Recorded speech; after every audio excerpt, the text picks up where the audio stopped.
Western Civilization, how much do you know? My name is Russell Miles and this is the 36th episode of our Western Civilization series. In the previous episode we examined the emergence of nuclear weapons and as a case study looked at Canada's malicious Cold War strategy. In this episode we'll explore the nature of the Western Nuclear Alliance and its varied and complex elements. Now I acknowledge using the phrase Western Nuclear Alliance as a noun when it is more a verb. There is certainly no treaty, agreement or organisation by that name. There are though a wide range of treaties, multinational agreements, common command, memorandum of understanding, institutions and military arrangements between Western countries about security matters and mutual defence. Western countries are many and varied, having different languages, legal systems, cultures, social values, different media and news services, economic structures. There were military dictatorships, those with institutional racist structures, along with liberal democracies, multicultural and migrant-based societies. This all adds complexity to any discussion on this topic. At the end of the Second World War in Europe, the United Kingdom and France entered the Treaty of Dunkirk that stipulated that an attack on one would be considered an act of war against both. This formalised the experiences involving much blood and treasure in the two world wars. Norway, Portugal, Italy, Belgium, Denmark, Luxembourg and Iceland quickly joined, along with the USA and Canada, and then the newly formed West Germany. This became known as the North Atlantic Treaty Organisation, NATO, and was proclaimed in 1949. Later Greece, Turkey and Spain joined, but not Switzerland, Sweden, Ireland or Austria. NATO has a civilian North Atlantic Council and a shared command authority. For example, an American, as the single largest member, appoints one of its generals or admirals as Supreme Commander. There are various maritime, air and ground and logistics components, with command shared amongst the country's military officers. NATO also has common communications, material and munition standards. For example, 7.62 51mm rimless was the initial standard rifle round. There have been occasions where aircraft, vehicles and ships were developed together, although various countries procured preferred equipment. In the 1960s, NATO countries operated half a dozen different tanks, but with the same cannon shells, except the UK. Oddly, at the same time, the Soviet command economy was building three similar but different types of tanks. NATO is restricted under its Article 6 to operations north of the Tropic of Cancer. NATO countries also have certain military capabilities that are not part of the common resources. The UK and French have their own strategic nuclear weapons. Those countries with colonial legacies, France, UK, Belgium and the Netherlands, all fought wars outside of Europe without involvement of NATO. The Korean War in the 1950s had contingents from most NATO countries at the time, but was not a NATO operation. There have been out-of-area operations such as in the former Yugoslavia and Afghanistan, but these have been since the Cold War, when NATO's original purpose was superfluous. In the 1970s, Greece and Turkey fought a war against each other, and the UK and Iceland also engaged in low-level military hostilities. NATO has no legal mandate over citizens of other countries or to discipline personnel of other members' armed forces. The convention is that each country's armed forces considers demands from the others as orders, but not always. The member countries would contribute large units, brigades, aircraft squadrons or warships, with occasionally smaller integrated units. Soldiers wear their own national uniforms and insignia.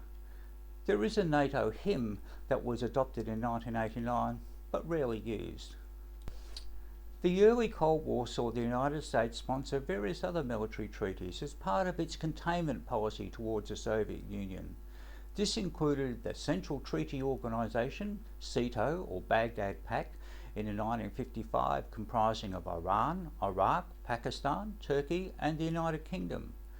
There was also the Southeast Asian Treaty Organisation, CETO or Manila Pact. These were diplomatic consultative frameworks and not military command structures. Other agreements included the Central American Defense Council, the Rio Treaty covering South America. The most recent initiative is the North American Defense Ministerial, which was launched in 2012, The United Nations sponsors various security, police and arms control relationships. There's also the International Criminal Police Commission, Interpol, whose origins go back to 1914.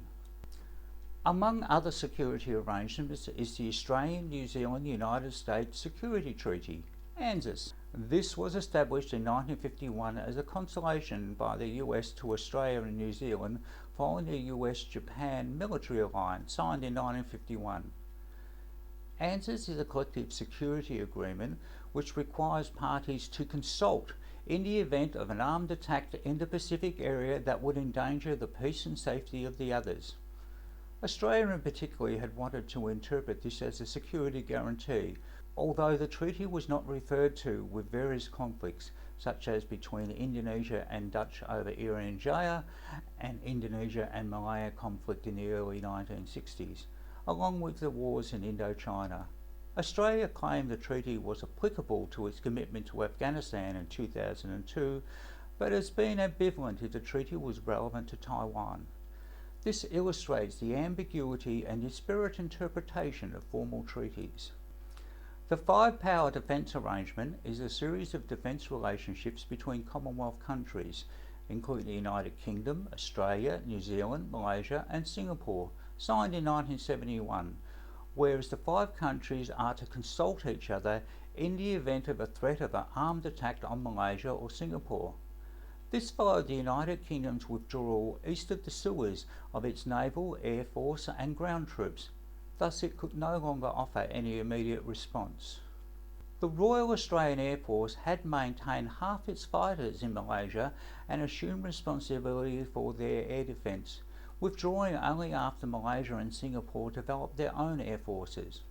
In recent times, the Republic of Singapore Air Force has become among the largest and best equipped in the world, with 8,000 personnel and over 300 aircraft, including F-15E Strike Eagles, F-35 Lightning and AH-64 Apache attack helicopters. Most of Singapore's training aircraft are based in Australia, with others in France and the USA. Australia regularly deploys aircraft, particularly maritime reconnaissance aircraft, to Malaysia and Singapore. The presence of armed forces more often reflects military commitments between Western countries. The Five Eyes Agreement represents a signals intelligence sharing between Australia, Canada, New Zealand and the United Kingdom and the United States. This emerged in the Second World War and has been maintained since. There have been various proposals within the USA to include South Korea, Japan, India and Germany in the Five Eyes Agreement. However, the United States has a wide range of similar intelligence sharing agreements, including Denmark, primarily due to Greenland, France, Japan, Germany, Morocco, Norway, Sweden and Pakistan. A perusal of a map would show why these are strategic interests in the United States vis-a-vis the former Soviet Union. Countries such as Australia have their own intelligence sharing arrangements with Singapore, Malaysia and Indonesia. In the 1970s, South Korean President Park Chung-hee raised with the US President Nixon what they saw as a disparate intelligence relationship. The South Koreans were providing the US with considerable high-quality intelligence, but felt they were receiving less in return and not comparable with the US's European allies. President Nixon determined that the situation was racially biased and ordered that South Korea be granted similar access to other US allies. The USA has had intelligence relationships with Iran, China and Russia at various times over shared interests. For example, China's concern with the Soviet Union in the 1970s. In 2019, the US expressed concern that South Korea ended its intelligence sharing agreement with Japan, known as the General Security of Military Information Agreement. This emerged over trade disputes and ongoing disharmony over forced Korean labour during the Second World War. Security relationships by Western countries can be dynamic, changing, pragmatic and fickle, with the differences between the public and the private.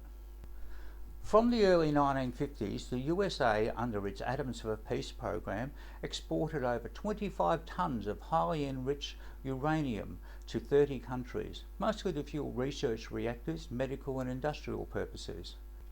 Highly enriched uranium has 20% or higher concentration of U-235 and is fissile or weapons grade material, although U-235 in nuclear weapons is usually refined to 85% or more. The recipients included Canada, which received 1,035 kilograms, Italy 130 kilograms, South Africa 75 kilograms, and Iran 6 kilograms. The Soviet Union also exported highly enriched uranium to its close allies. Much of the material has since been consumed in reactors or blended down to low enriched uranium. The United States is in the process of ending export of highly enriched uranium, with low enriched uranium being adapted for civilian use. In the early Cold War era, several Western countries engaged in exploratory research towards nuclear weapons, with the UK and France proceeding to developing nuclear devices with delivery systems. South Africa was one of the few other countries to build nuclear weapons. From the late 1940s, South Africa had been a major source of uranium oxide to the United States. In 1969, they commenced uranium enrichment as a component of a nuclear electric power generation program. But during the 1970s, South Africa commenced a secret nuclear weapons program. This was in the context of a changed security environment due to Portugal's abrupt withdrawal from its extensive African colonies. With Mozambique and Angola abutting South African territory, border wars, and a growing internal dispute against apartheid, Soviet military intervention was to see 50,000 Cuban, East German and Soviet military personnel with modern armoured vehicles and combat aircraft in Angola, with Chinese military advisors in Mozambique, and a growing civil war in then Rhodesia. By 1980, South Africa had an experimental bomb similar to that used on Hiroshima and within the 10 kiloton range. This would have required 30 to 40 kilograms of highly enriched uranium with a bulky bomb of 4 to 5 tons. Eventually 5 more bombs were constructed, which were smaller and may have been able to be carried by combat aircraft. The miniaturization of nuclear devices so they can be carried by missiles requires refinement of plutonium, an artificial chemical element, which is similar size explosion requiring only 2 to 5 kilograms. Plutonium is bred in a reactor from uranium, and this is a costly and time-consuming process. It is not believed that South Africa achieved this level of technology. South Africa was also working on an intermediate-range ballistic missile.